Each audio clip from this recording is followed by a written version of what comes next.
오늘 굉장히 중요한 개념이 나왔어요. 전세가율이 이 IMF급으로 폭락을 하고 있다. 자, 그 심각성에 대해서 한번 논의가 나왔어요. 자, 그 중요한 얘기를 오늘 해보겠습니다. 계속해서 서울 아파트를 서칭하면서 중점적으로 보는 게 전세가율이잖아요. 자, 전세가율이 올라오지 않으면 매수자들이 움직이질 않는다 라는 얘기를 많이 했잖아요. 그래서 아직도 우리 아파트 가격, 특히 서울 수도 거품이 집중적으로 끼어있다 라고 이야기를 했죠. 그 이야기를 드디어 이야기하기 시작했어요, 신문에서. 자, 그런 내용을 한번 우리가 살펴보겠습니다. 아주 중요한 내용이니까 이 내용은 몇 번이고 반복하셔서 자기 거로 완전히 만드시기 바래요. 자, 이런 내용 절대 부동산 강사들이 안 알려줘요. 이거는 1급 영업 비밀이라고 생각해서 절대 안 알려주고 이런 시각으로 또 보지도 않아요. 카페에 가면 이런 글들이 있다고 그래요. 앞으로 전셋집을 구할 때 임차인이 임대인에 대해서 면접도 보는 세상이 올 거라는 거예요. 자, 이런 얘기가 돌면은 실제로는 아주 실현되더라고요. 자, 어떻게 면접을 보는지 보시죠. 자, 1차 서류 심사를 하겠죠.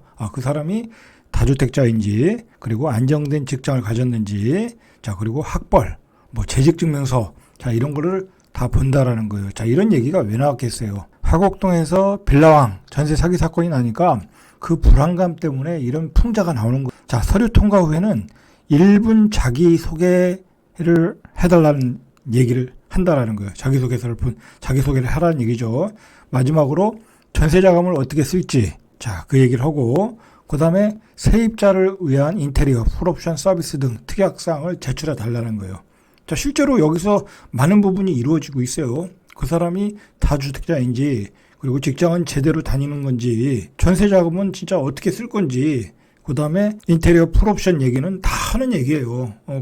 중개상에서 이런 정도의 대놓고 면접을 하는 건 아니지만 공인중개사를 통해서 이런 정도의 내용들은 사전에 우리가 알아보고 요즘은 계약을 하고 있다라는 거예요. 자, 심지어는 전세에 나가는 거에 대해서 별로 걱정이 없는 강남에서 하도 전세가 안 나가니까 가위나 말린 명태까지 이 천장이나 신발장에 걸어놓는다는 거야. 그만큼 전세난이 심하다라는 거예요. 지금 그러니까 올해의 역전세난이 굉장히 심하다라는 얘기는 올해 집값의 바닥은 알 수 없이 떨어진다는 얘기야. 여러분, 절대로 서두르시면 안 된다. 여러분, 자꾸 내 마음이 흔들릴 때는 제 방송을 보고 마음을 잡으시면 되는 거예요. 자, 오늘 전세가율에 대한 어떤 그 심각성이 왜 나왔냐면, 전세가율이 30%대까지 떨어질 수도 있다라는 거야. IMF급 전세 폭락이 온다라는 거야. 자, 집값이 많이 떨어졌는데 예전에, 그러니까 작년 이제 연끌할 때는 진짜 전세가율이 30에서 40% 그런 아파트들이 허다했거든요. 근데 지금 집값이 30% 떨어졌잖아요. 그러니까 지금은 사실상 45%, 40%에서 50%까지는 되는 경우가 많아요. 자, 그런데 중요한 거는 매매 가격이 떨어지는데 전세 가격도 더 떨어지더라는 거야. 전세 가격이 매매 가격보다 그 하락폭이 더 크더라는 거야. 실제로 그래요. 지금 전세가율은 실제 체험상으로는 강남 같은 경우는 한 40% 이상 떨어졌잖아요. 그죠? 그리고 수치상으로도 한 30%대 이상 떨어지고 있다는 거예요. 근데 아파트는 한 12% 정도 떨어졌거든요. 전체적으로 이렇게 통계상으로 나오는 수치에 의하면 어떤 개별 아파트 보면 30%, 40% 떨어졌지만 전체적인 평균치를 보면 12%인데 전세가율은 30%대까지 떨어지고 있다는 거야. 자, 그런데 앞으로도 전세가가 더 떨어진다. 자, 그러면 이건 아파트는 폭락할 수밖에 없는 거죠. 지금 이제 봄철 이사를 위해서 집 계약이 지금 많이 이루어지는 시즌이거든요. 애들 이제 수능도 다 받고, 그 다음에 이제 겨울방학 때 다음 학교에 갈 지역들을 또 정해놓고 하면서 계약이 많이 이루어져야 되는데, 중개소마다, 전국적인 중개소마다 매물이 많이 쌓이고 있다는 거예요. 자, 금리가 비싸니까 사람들이 전세 대출을 받아서 집을 못 구하고 있다는 거야. 다 월세로 빠져나가거나 아니면 눌러 살거나. 지금 그래서 이제 전 주인하고 협상을 해서 감액을 해서 갱신해서 사는 경우가 한 40% 이상 된다고 그러잖아요. 그러니까 거기서 40% 주저앉았죠. 그 다음에 그나마 나오시는 분, 진짜 돈이 없어서 나오시는 분들은 월세로 가고. 그러니까 기존의 전세 매물들이 나가지 않고 있다는 거야. 자, 원인은 금리 인상으로 인한 전세 폭락이다라고 보시면 되겠죠. 우리가 한번 생각을 해봐야 돼요. 전세가율이 30%야. 자, 여기서 집을 사는 것은 한마디로 넌센스야. 왜냐면 전세가율이 30%라는 얘기는 집을 살 수 있는 사람은 매매할 수 있는 가격에서 30%밖에 안 들고 있다라는 거예요. 그러면 70%를 융자를 받아야 되는 거잖아요. 그럼 LTV 70%까지 되니까 살 수는 있어. 그러나 지금 고금리고 집값이 하락하는 와중에 내가지고 집을 사는 것은 그야말로 정말 넌센스죠. 그 넌센스를 정부가 특례 보금자리론이라고 해서 발표해가지고 그렇게 해서 사라라고 추진을 하지만 여러분들 절대로 사시면 안 된다라는 얘기죠. 자, 이렇게 되니까 굉장히 지금 고생을 하시는 분들이 있어요. 몸이 다르신 분들이 있어. 자, 이분들이 이 갭 투자들이에요. 자, 갭 투자들이 역전세를 만나서 계속해서 보증금을 좀 빼줘야 돼. 보증금 못 빼주니까 어떻게 되겠어요? 다른 팔 수 있는 집들은 막 금매로 날리고 있죠. 자, 그런 집들이 지금 막 금매로 나오는 거야. 보증금을 빼줘야 되니까. 갭 투자 정말 투기꾼들, 전문적인 투기꾼들은 전국에 있는 아파트를 다 사놔. 사실 말이 안 되는 거죠. 무슨 갭 투자하는 사람들이 돈이 많아서 전국에 있는 아파트 다 샀겠어요? 다 무피, 풀피 그렇게 또는 분양권. 분양권은 계약금만 넣으면 분양권 살 수 있으니까. 자, 그래서 이제 분양권들이 폭락을 하는 거예요. 입주 때 되니까 취등록세, 중과세 때려야죠. 맞아야죠. 그다음에 잔금 들어가야지 하니까 분양권들이 마피, 무피로 나오는 거야. 그리고 지방 아파트는 거의 자기 상가격에 마이너스에 던지고. 자, 지금 굉장히 갭 투자들이 몸이 달아 있어요. 굉장히 몸이 달아 있는 건 제가 다음 시간에 한번 그런 프로그램을 만들어서 한번 올려드리겠습니다. 그런데다가 최근에 빌라왕 사건 때문에 이 전세 사기 사건이 일어나는 바람에 이 전세를 도심에서 전세를 구하는 거에 대해서 굉장히 회피하는 경향이 많아요. 차라리 월세 사는 게 낫다. 차라리 세빌라 전세 들어갈 바에는 그냥 월세 사는 게 낫다. 그러니까 전세가 더 안 나가는 거야. 자, 그래서 공인중개소 사장님들은 IMF 때보다 더 심한 전세 폭락이 올 거라는 거야.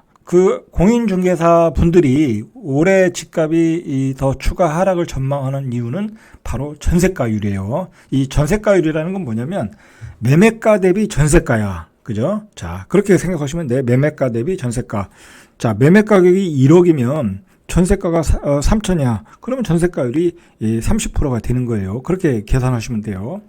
자, 전세가는 쉽게 말해서 실용 사용 가치예요. 실용 사용 가치. 내가 투자로 사는 게 아니라 내가 사용하려고 하는 가격이에요. 그렇게 생각하시면 돼요. 자, 매매가는 어떻게 생각해야 되냐면 이러한 전세가에 프리미엄을 붙이는 거예요. 그러니까 내가 집을 살 때는 요거는 나중에 가격이 올라갈 것이다 라고 프리미엄을 생각하고 사는 거예요. 자, 그러니까 이걸 어떻게 이해하셔야 되냐면 전세가율이 낮다는 얘기는 프리미엄이 비싸게 산다라는 거야. 그러니까 내가 전세가율이 낮은 집을 사는데 프리미엄을 비싸게 주고 산다라는 얘기예요. 우리가 분양권 살 때 프리미엄을 주잖아요. 비싸게 주고 산다라는 얘기야. 그러니까 이 얘기는 뭐예요? 전세가율이 낮을 때는 사람들이 집을 안 사는 거야. 프리미엄을 비싸게 주니까. 지금 내가 조금 적은 돈으로도 충분히 살 수 있는데 내가 굳이 이 70% 빚을 내서 이자를 내면서 매매를 할 필요는 없다라는 거야. 앞으로 올라갈 가능성이 적다고 생각을 하는 거죠. 그런 거에 비해서 프리미엄은 높다. 자, 그렇게 여러분들이 이 정의를 딱 잡으셔야 돼. 이거 굉장히 중요한 개념이에요. 부동산 가격이 저점을 찍고 본격적인 상승이 시작했던 2016년에 서울의 전세가율이, 서울 평균의 전세가율이 75%였어요. 어마어마하게 높았죠. 이게 서울 정릉 같은데 거기가 이제 갭 투자들의 어떤 성지였거든요. 거기는 92%, 5%까지 갔었어. 말 그대로 한 500만 원, 1000만 원만 있으면 샀다니까. 자, 그때는 사람들이 집값은 완전히 고점을 쳤다. 앞으로는 집값이 안 올라간다 해서 사람들이 집을 안 산 거야. 바로 그때가 내가 집을 살 수 있는 찬스였던 거죠. 프리미엄이 작으니까. 그죠? 근데 요즘 서울의 일부 아파트는 전세가율이 30에서 40%야. 여러분 이거 집을 사시겠어요? 내가 프리미엄을 한 60%, 70% 주고 사시겠어요? 못 사겠죠? 자, 그래서 매매가 안 되는 거예요. 자, 그래서 제가 전세가율을 계속해서 여러분들한테 서울의 아파트를 보면서 계속 알려드리는 거예요. 여러분 같으면 이거 전세 사시겠어요? 매매 사시겠어요? 그렇게 얘기하면서 자, 구체적으로 한번 얼마나 전세가율이 낮은가를 몇 개의 아파트를 한번 보시면서 확인해 보세요. 자, 서울, 송파, 잠실, S. 뭐 이런 아파트들은 대표적인 아파트니까 어떤 표준이 되는 아파트들이에요. 자, 84 전세가가 현재 9억. 이것도 좀 내린 거예요. 이곳은 매매가가 최근에 20억. 자, 전세가율이 한 45%야. 그러면 여러분 입장에서는 잠실 옐스에 9억 원 주고 사시겠어요? 아니면 내가 9억 원은 들고 있는데 앞으로 오를 거야. 20억이니까 11억 대출을 받아서 사겠어요. 11억 대출이면 원리금 상환 들어가면 한 900만 원 정도는 내야 되거든요. 월? 쉽지 않겠죠? 그죠? 쉽지 않겠죠? 한 20억 갈 거야.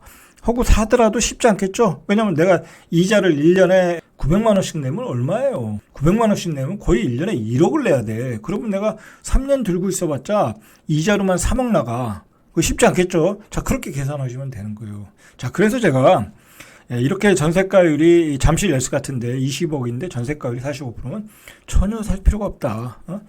이런 거는 그냥 현금이 많은 사람, 나는 막 돈이 쌓여 있다. 난 여기 그냥 이 아파트에 살겠다. 그런 사람만, 난 손해봐도 사겠다. 그런 사람만 사는 거지. 이거 빚내서 살 일이 아니라는 얘기예요. 제가 이야기하는 것.